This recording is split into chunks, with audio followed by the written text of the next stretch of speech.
We want tons of good ideas, and we got, 80 minutes here to knock everybody out. And I don't mean like doing tons of and cutting every 2 seconds like films that sort of yammering. Okay,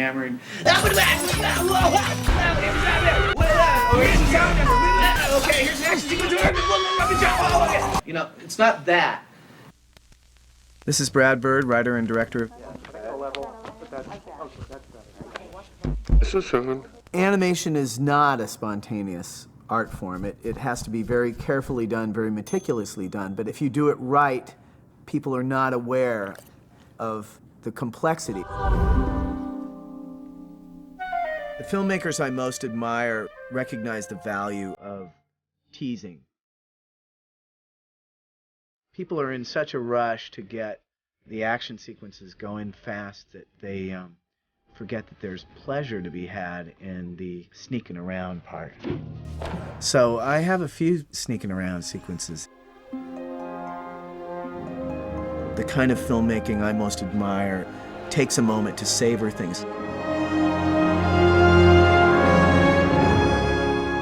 I think that a good filmmaker slows down.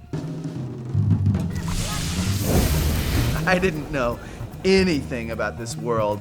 It was easy for me to write a clueless cooking guy.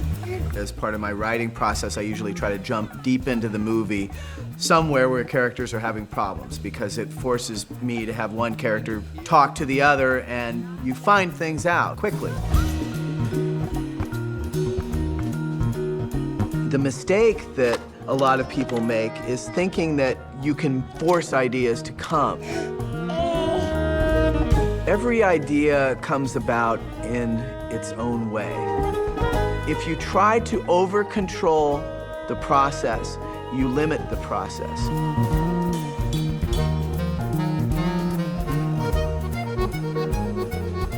There's a tendency in a lot of CG films to kind of overlight things to make them pretty. I think that there's beauty in darkness. Turn out the lights, let's go.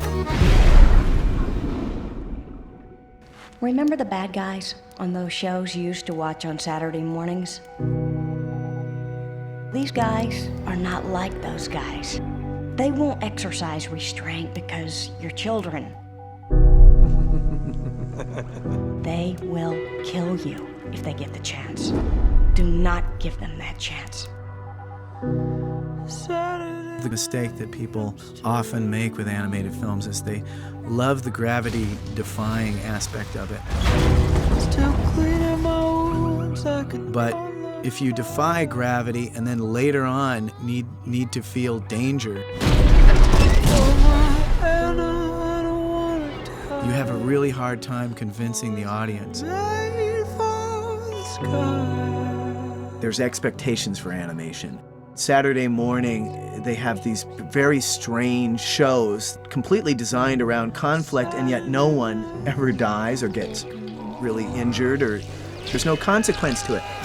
It's better if kids realize that there's a cost. It's more dramatic and it's closer to life, This is not one of those films where we're gonna put a pillow around every experience.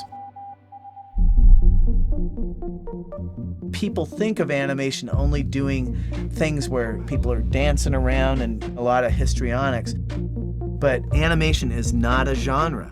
People keep saying, the animation genre. It's not a genre. Animation is an art form. It can do any genre. It could do a detective film, a cowboy film, a horror film, an R-rated film, or a kid's fairy tale. But it doesn't do one thing. Next time I hear, oh, what's it like working in the animation genre? I'm gonna punch that person. You're constantly trying to get the audience into the state of feeling how things feel rather than how things are.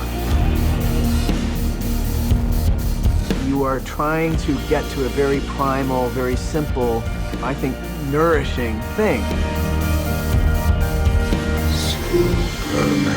Indulging in the human aspect of being alive. See that? That's the way to do it. That's old school.